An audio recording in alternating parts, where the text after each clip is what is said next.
Welcome back to my channel. It's your boy Uncle Hot Dog, and today I'm building a PC with a 270K plus and the Astral 5090. Below in the description there's going to be a list of all the parts that I use in this build, and at the end of the video stay tuned because I'm going to be doing some benchmarks on the 270K plus and the 5090 just to see how well this PC performs. I'm excited to build this PC, so let's get into the video.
So while Battlefield 6 is loading, it's downloading content right now. Let's go ahead and listen to see how quiet this PC actually is.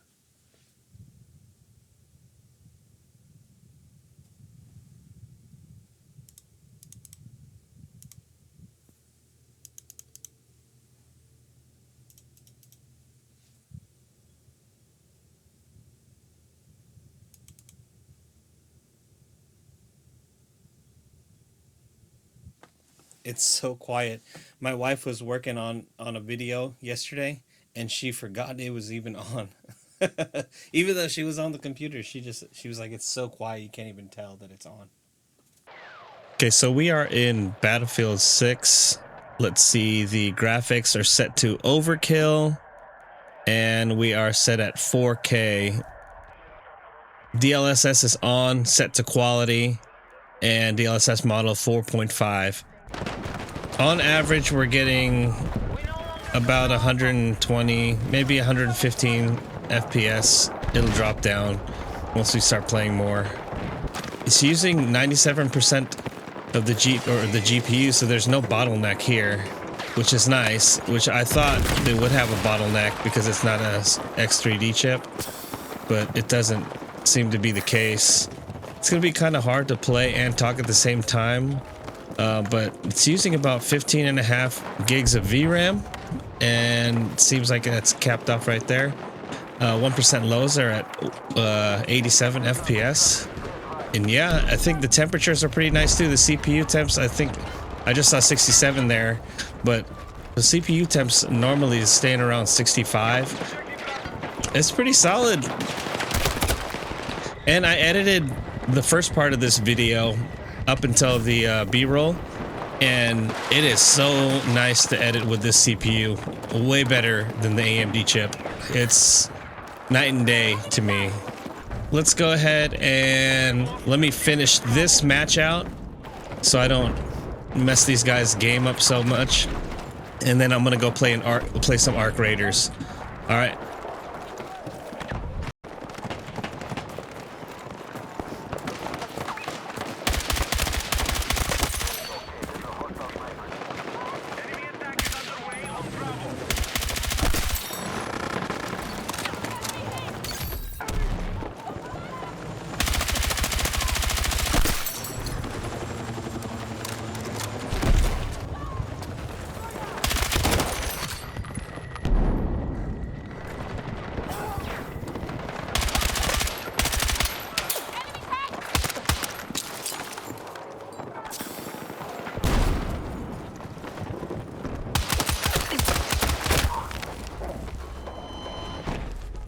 Okay, so now we're playing some Arc Raiders, and we have all the settings. We got display resolution is at 4K, VSync is off, we have DLSS set to DLAA, and everything is at cinematic.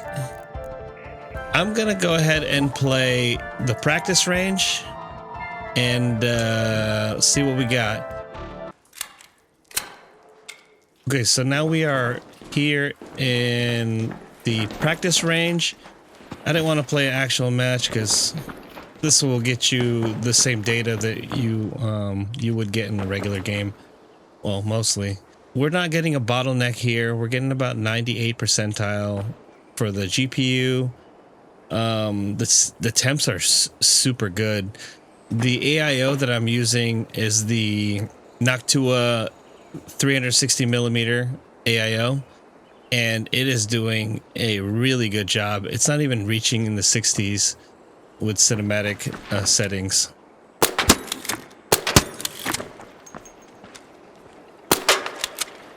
Let's see what other guns we got.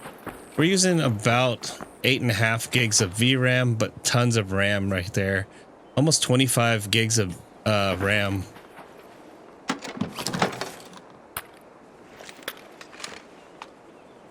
Using about 370 watts of power, and we're getting about an average of 80 FPS in the game. It'll probably drop because it looks like it's not hitting 80 right here, but the 1% lows are pretty good. It's a very smooth experience.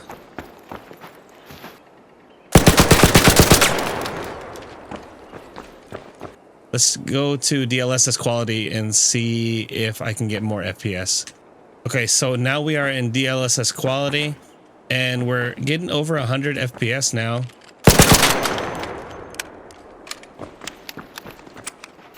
And the 1% lows are in the high 70s, low 80s.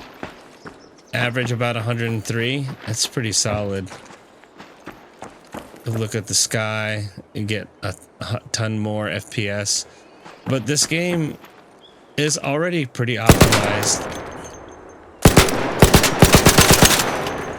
I think this 270K Plus is a solid CPU if you are looking for something that you still want to game, but you also do a lot of productivity.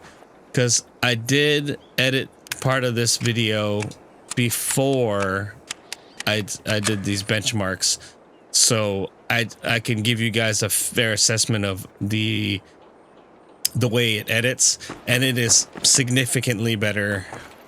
Like by far, it's way more smooth. It's like snappy whenever you're trying to edit stuff, if that makes sense. Like if you press pause, it'll pause right away. If you press play, it'll plays right away. And then all the transitions, they play like without any issues. With the 9950 X3D and a 5090, it still was very sluggish, it felt. But let's go ahead and play some Cyberpunk and see how that does. Let's look at the settings. We have DLSS is on. It's on auto. Let's go ahead and put it on DLAA. And frame generation is off. DLSS ray reconstruction is on. Path tracing is on. And everything is set to high, ultra, or psycho.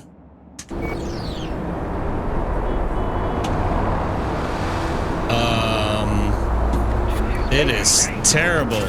It's 28 FPS. I wonder if, because I have everything set properly, but 28 FPS, that's so bad. That's worse than my 5700 X3D and the 9070 XT, I believe. It's just so bad. Wow. I am going to change the settings because I am not going to play it like this. Let's change it to balanced here and leave everything the same. Okay, now we're in balance and we're getting about just under 60 FPS, around at 60 FPS. It's a little bit better, but I think, I don't know. It seems like the 270K Plus is struggling because look at the GPU usage is dipping down to like 92. Maybe we're getting a little bit of CPU bottleneck here. Temperatures are pretty low, using about 400 watts, but the 1% lows are at 48. I think if we turn path tracing off, then we can probably get better FPS. But the 270K Plus can't handle max settings. Well, at least my setup. If you guys know, or if I need to do something different in the settings, please let me know in the comments. But let me go ahead and take path tracing off. Okay, path tracing is off, and it is a lot smoother, like significantly smoother. Doesn't look as good, but you're getting about 120 FPS on average. 1% lows are 88. I think this is better. Is the 270K Plus doing well in this game? I don't think so. I mean, you can get the job done, but with a 5090, and I'm not even using all of my GPU. Look at, now it's down to like 83% GPU usage at some points, and it's using 13 gigs of VRAM. You're not even using all of the GPU. So I think we are going to test out Hogwarts Legacy next and see how that does. Okay, so now we are playing some Hogwarts Legacy. Let's go ahead and check the settings. So currently at 4K, DLAA, no upscaling right now, and then everything is set to ultra. Ray tracing is on, and everything is on and in ultra. So we are inside of the castle right now, and we're getting 51 FPS. This doesn't sound right at all.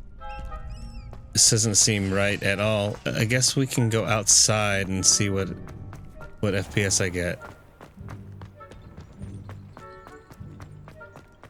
Not getting that much better. It's pretty bad. And we're only using, well, at some points we were using like 70% of the GPU. 49 FPS on average. We're using 15 gigs of VRAM. Well, now I'm using 98% of the GPU. It's so weird. In that area, it was just like, nah, I'm good. Yeah, now it's dropping down. Let's go back there. Yeah, we're definitely getting a CPU bottleneck in this game. But again, this game is notorious for bottlenecking games. It's not exactly very optimized. Let's go to Hogsmeade and see what that does. Okay, we are in Hogsmeade. And this is very bad for CPU bottlenecking. Even with the 99 and the big stutter right there. Even with my 9950X3D, it still wasn't getting all, not even getting close to 99%. It was getting maybe in the high 80s as far as GPU usage. Temps are always going to be good because we're not really using the whole GPU. And the 1% low at 19 is really bad. Oh, crazy stutterers. I am going to go ahead and change the settings. I'm going to remove ray tracing and go to DLSS quality, see what that does. So now we just turned ray tracing off. I didn't turn on DLSS quality and it's still pretty bad. The 1% lows are pretty bad. It's still getting stutters in here. Let me turn DLSS quality on and see if that helps with stuttering and get better FPS. Okay, so now I have DLSS quality and ray tracing off, and it still looks pretty good in this game, and we're getting about 140 FPS. This is much better. The 1% lows aren't as bad. There's a stutter right there as I say that. But the 1% lows are in the 70s. It was a lot better in the 9950X3D, but not much better. Now we're using, in some areas, 93% of the GPU. We're still not quite using all of the GPU, especially here in Hogsmeade. Does it get any more cozy than Hogsmeade? But let's go ahead and finish this video off by playing some Forza Horizon 6. Oh, so now we are playing some Forza Horizon 6. And let's go ahead and actually let's switch to my F450. Happy 4th of July, everybody. This is my F450 Forza edition. Let's check out the settings, see what we got. So for video, we're at 4K. Graphics is set to extreme ray tracing. DLSS is on, set to DLAA. No frame generation. And the game looks really good. Getting about 75. Average 77 FPS. Oh, there's a wall there. But let's go ahead and into some of these trees and see if the FPS drops. Because it's more taxing on the CPU and GPU if you're in the trees and stuff like that. Yeah, it's dropped down to like 55 FPS. 98% usage, so we're not getting a CPU bottleneck, which is great. And the temps are looking great. On average, we're getting 71. It'll probably drop lower if I'm in the trees more. 1% lows are pretty bad. 45. I mean, I can still play this game. There's no real stutters. It's just low 1% lows. Let's turn DLSS to quality and see if that does anything. Okay, so now we are DLSS quality here. And in the trees, when we were getting just under 60, now we're getting 80 something, and it still looks pretty good. I don't see any like real ghosting or anything. 1% lows looks way better. Looks a lot smoother. Still, you're getting 98% of the GPU usage. Temps are between 55 and 59 on the CPU. No bottlenecks here. That is great. About 15.2 gigs of VRAM and, well, 23 gigs of RAM. Let's go into Tokyo City and see if that affects the FPS. Look at this, driving this ginormous truck in Tokyo City. There's my horn. But I think the 270K Plus, aside from Hogwarts Legacy and Cyberpunk, it did pretty well. I mean, you'd have to turn on DLSS quality and stuff like that, and it'll get you better FPS and better 1% lows. And the game still looks really good, so it's still playable. With a 5090, it should be getting better FPS than that. Even though it's getting oh, that's clean drift. But it should be getting better FPS than that. It's a 5090. I switched to 270K Plus because I wanted a better experience when editing videos, and it did just that. I am gonna go ahead and do a follow-up video on how the 270K Plus is treating me, and probably I'll do like 3 months and see if switching to Intel was the right choice or not. But that's it for me today. If you like this content, like, comment, subscribe. It's your boy, Uncle Hot Dog, out.